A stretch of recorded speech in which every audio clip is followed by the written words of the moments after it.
वाणी वाणी तेलुगु वाणी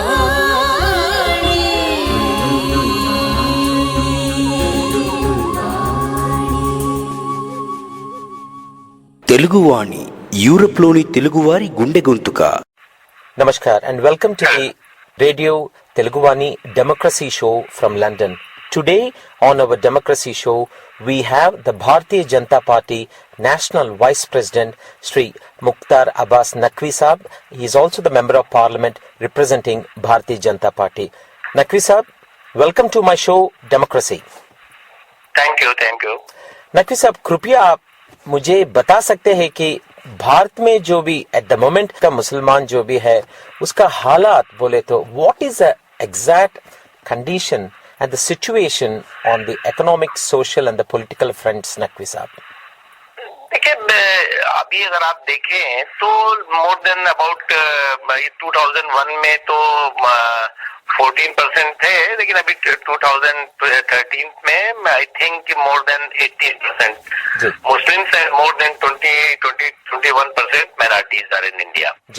तो इन सर्कमस्टेंसेस में डेफिनेटली उनके socio problem, economic problem, educational problem and as well as the political empowerment, these issues are very important. और इन मुद्दों को लेकर के हम लोग एक इंक्लूसिव ग्रोथ की बात कर रहे हैं. समाज के सभी वर्गों को एक साथ लेकर के चलने और उनके सशक्तिकरण, एम्पावरमेंट के लिए हमारा कमिटमेंट है. जी sir, the backwardness or the requirement for the upliftment, let us put it this way, in the certain sections of the minorities, if you look even in the minorities, 50% of the minorities are literally living below the poverty line, and they are suffering away from the education, and away from the representation, and lots of backwardness and ignorance. What do you think, Naqvi साहब, ये पिछड़ेपन का जो कारण जो भी है, what do you think the reasons for this backwardness? The basic कारण उसका जो है वो from last 6 decades, the shameful political exploitation. And उसमें जो रियल इश्यूज हैं, वो रियल इश्यूज जो है वो कहीं इग्नोर होते रहे और नॉन इश्यूज जो है वो उनके लिए डोमिनेट करते गए. और डेफिनेटली जिन पार्टियों ने इस देश में सबसे ज्यादा राज किया है, उन पार्टियों ने जिस तरह से माइनॉरिटीज स्पेशली मुस्लिम्स का पॉलिटिकल एक्सप्लॉइटेशन किया है, उसका एक नतीजा ये निकला कि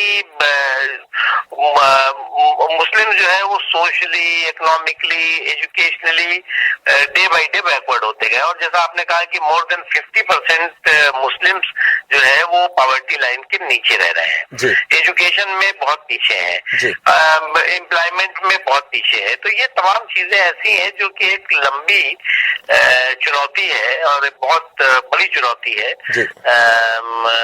देश के लिए. और उस चुनौती को हम ये नहीं मानते कि कोई निराशा की बात है.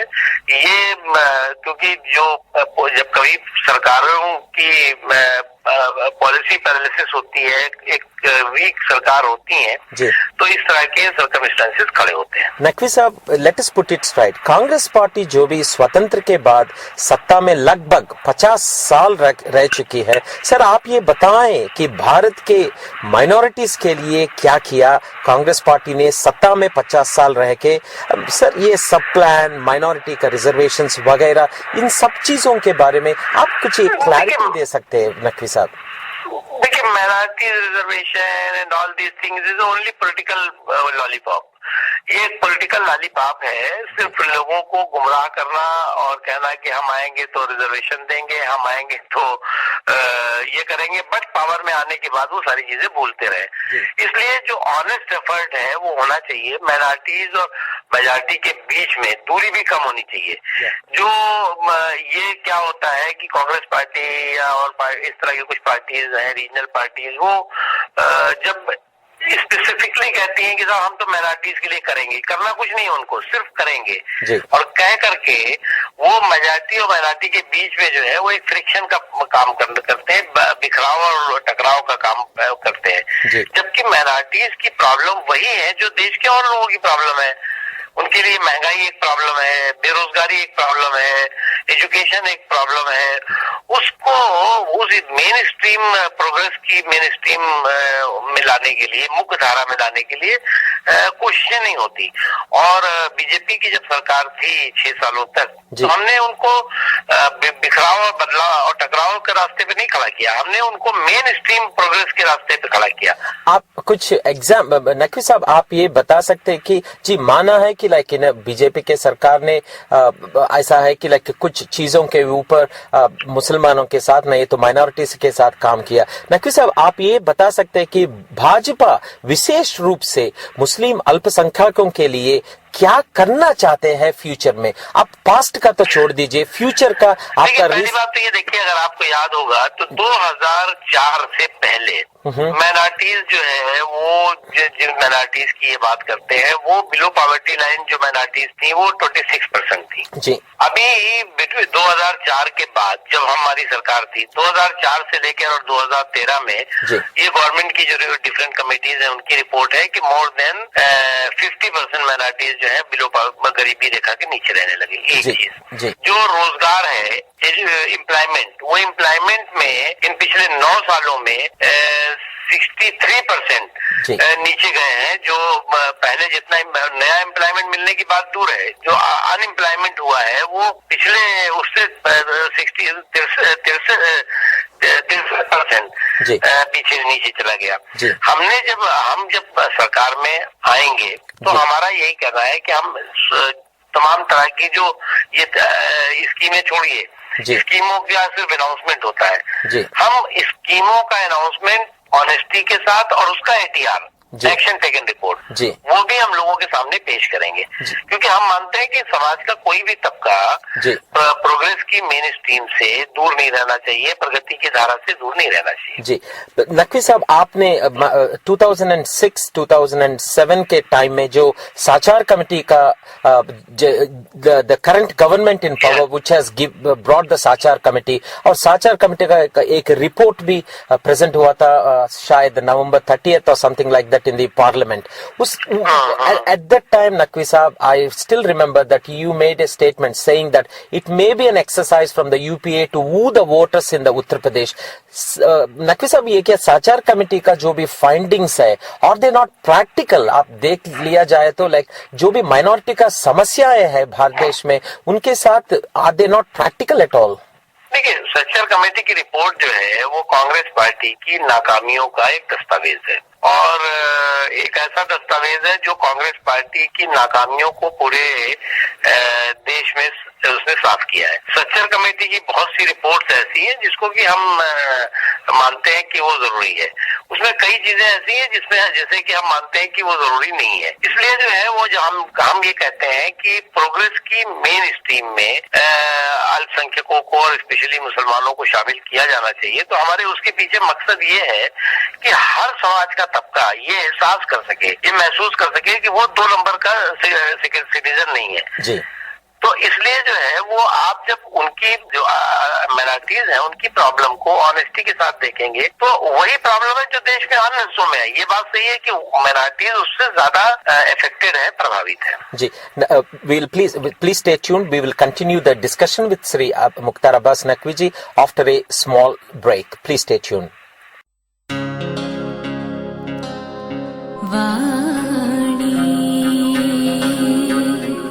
वाणी तेलुगु वाणी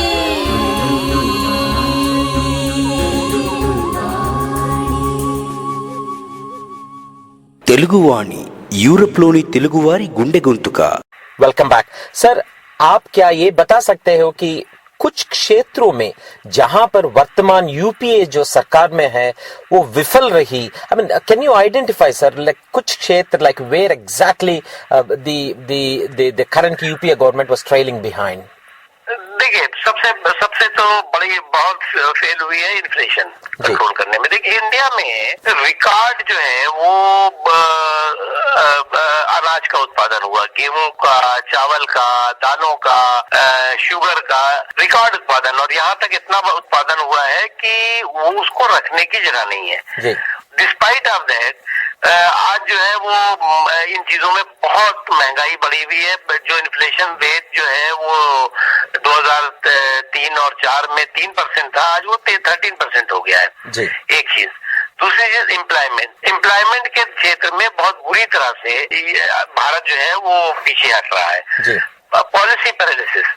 आज जो है वो इन्वेस्टमेंट की बात होती है कि फॉरेन इन्वेस्टमेंट या तो इसमें जो है जब तक जो है वो गवर्नमेंट के में क्लियर पॉलिसी नहीं होगी, गवर्नमेंट में स्टेबिलिटी नहीं होगी, गवर्नमेंट में स्ट्रांग पॉलिटिकल विल नहीं होगी जी, तो उसमें कौन इन्वेस्ट करेगा? इवन इंडियन जो बिजनेस हाउसेज हैं वो अपने देश में इन्वेस्ट नहीं कर रहे हैं। तो ये सारी चीजें एक प्रॉब्लम है, और इसलिए जो है वो जो इकोनॉमिक लिबरलाइजेशन है, जो उदारवाद है, वो उदारवाद आज देश में उदारवाद के रास्ते पे खड़ा हो गया है। जी नकवी साहब, देखिए जब ये विकास और कल्याण की चर्चा होती है, लाइक भारत के विकास और कल्याण का चर्चा आते हैं, आपको नहीं लगता नकवी साहब यूपीए 10 साल से तकरीबन 10 साल से 2004 से सत्ता में रह के कुछ भी नहीं किया देश के लिए?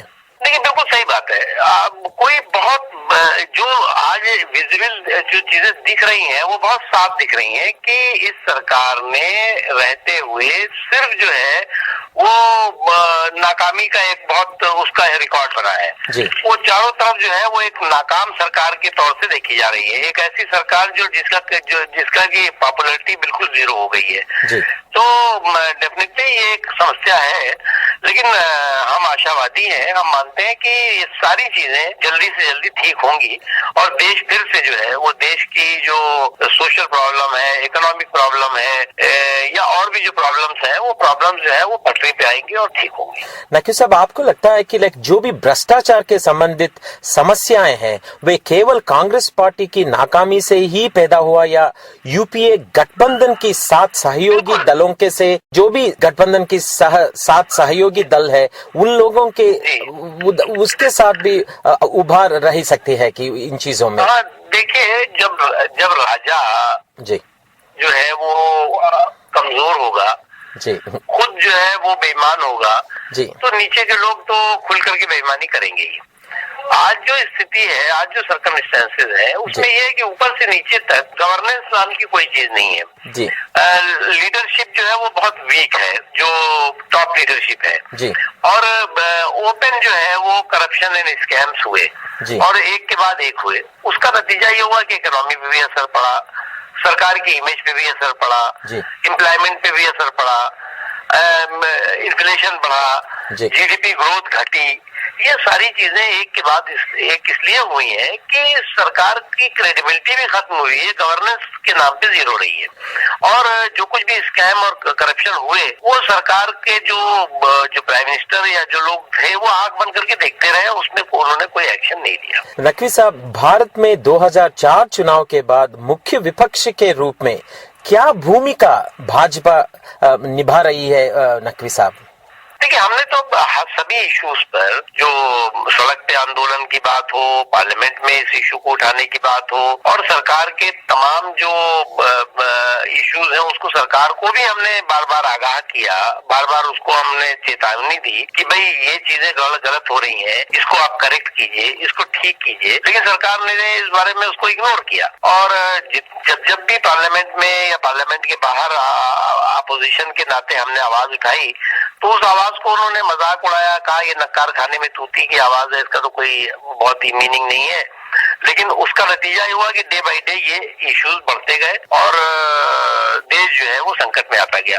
तो हमने तो अब तक जो है वो 2004 के बाद से मोर देन जो है वो 1038 बड़े एजुकेशनल प्रोग्राम किए, मोर देन जो है वो 1,80,000 लोगों ने अपनी अरेस्ट दी। अबाउट जो है वो 245 लोग जो है वो उसमें किल हुए डिफरेंट एजिटेशन में। तो हम लोगों ने ये किया।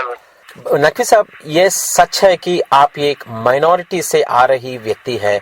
आप 2002 गोधरा के कांड के बारे में जो भी इल्जाम डाले हैं, क्या बीजेपी के ऊपर नहीं है तो मोदी साहब का गवर्नमेंट के ऊपर जो भी इल्जाम डाल रही है, आई एम ओनली सेइंग जो भी I am only saying accusations. Communal right कहीं हो सर, वो उसका जस्टिफिकेशन नहीं है सर, और उसको न कोई जस्टिफाई कर रहा है, न किया जा सकता है जी। 37,000 कम्युनल राइट इस देश में हुए आजादी के बाद से जी, और most of the communal right जो है वो कांग्रेस के रिजीम में हुए हैं जी।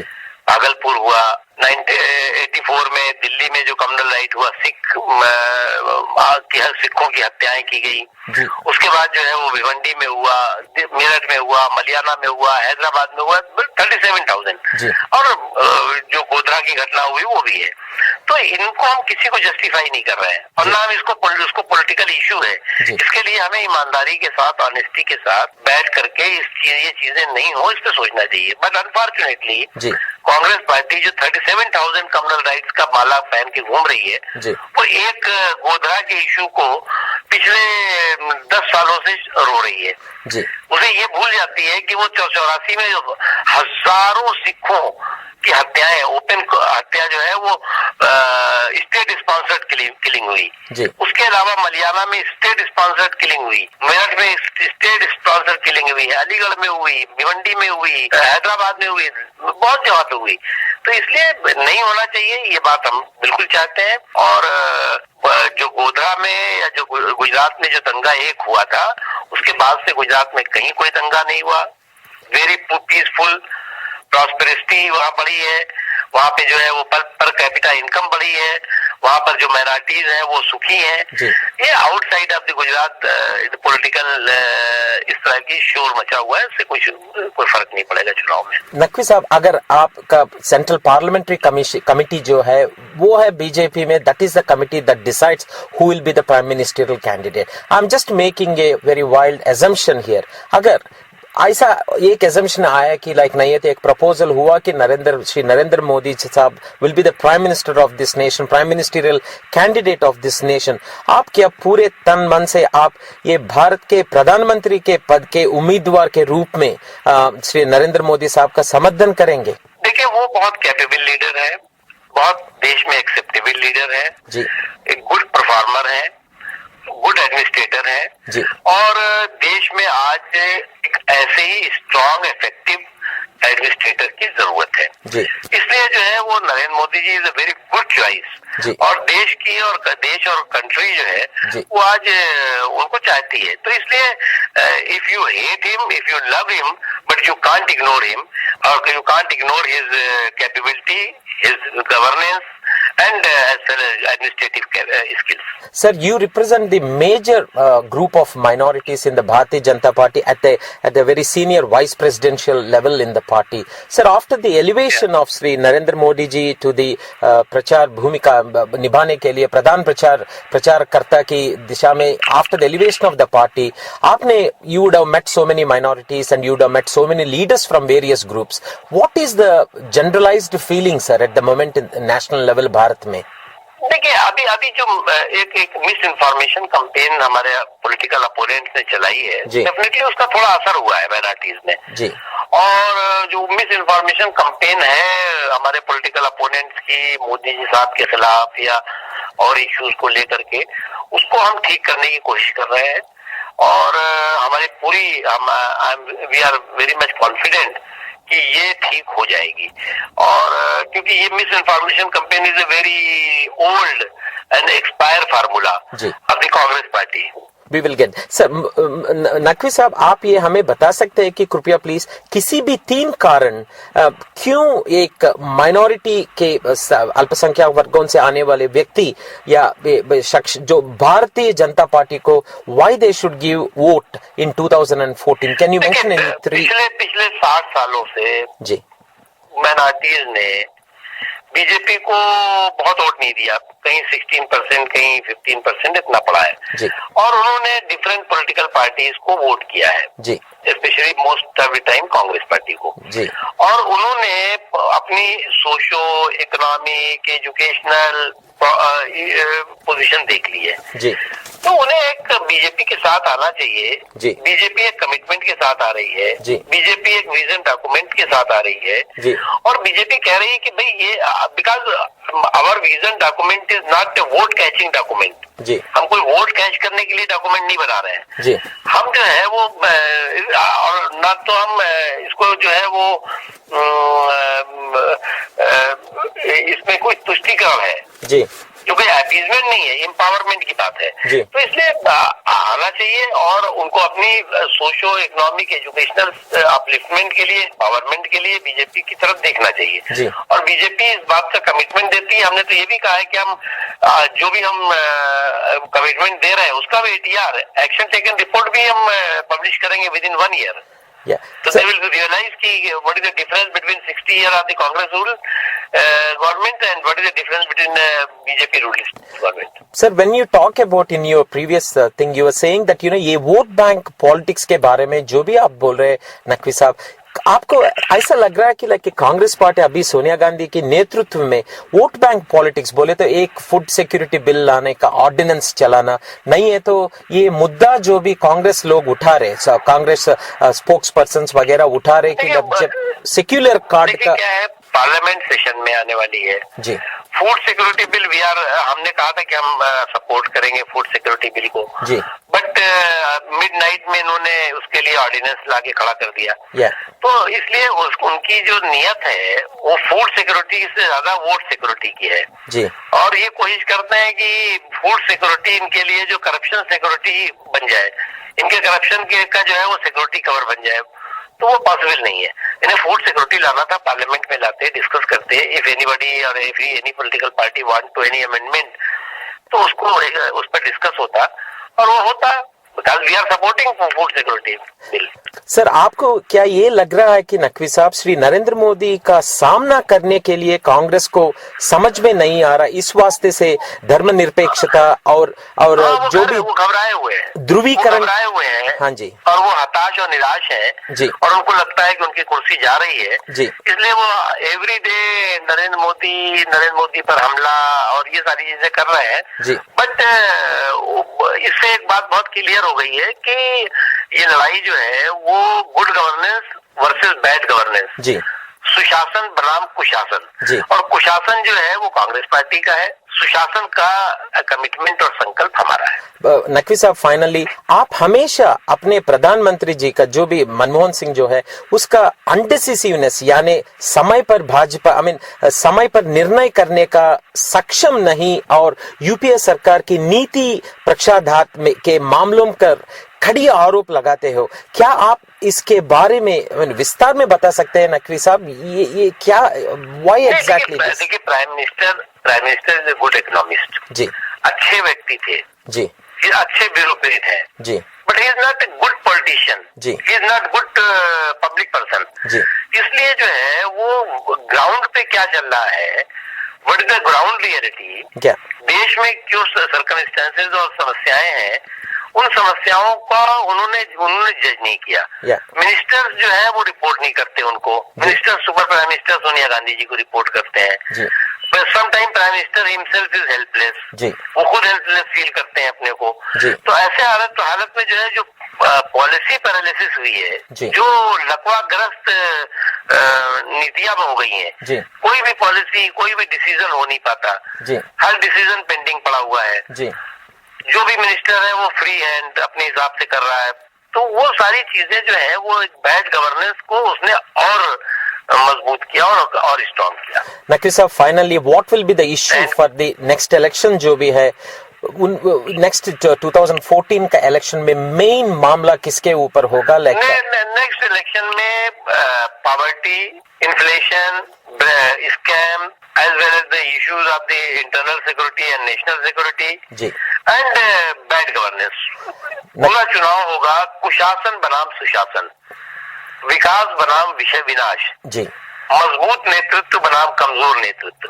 जी नकवी साहब बहुत बहुत शुक्रिया है आप Thank you, sir. you have pulled out your valuable time amidst a very busy schedule to give some time to us. Thank you so much, sir. Thank you very much. Thank you. Thank you. With just 8 months left away from the national general elections in India, it appears like the political environment is picking up momentum.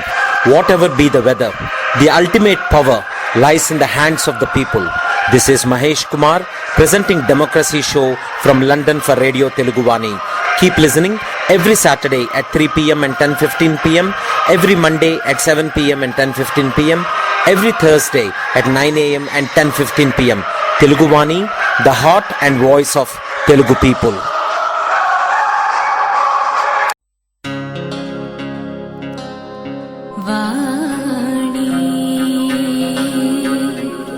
Vani Teluguvani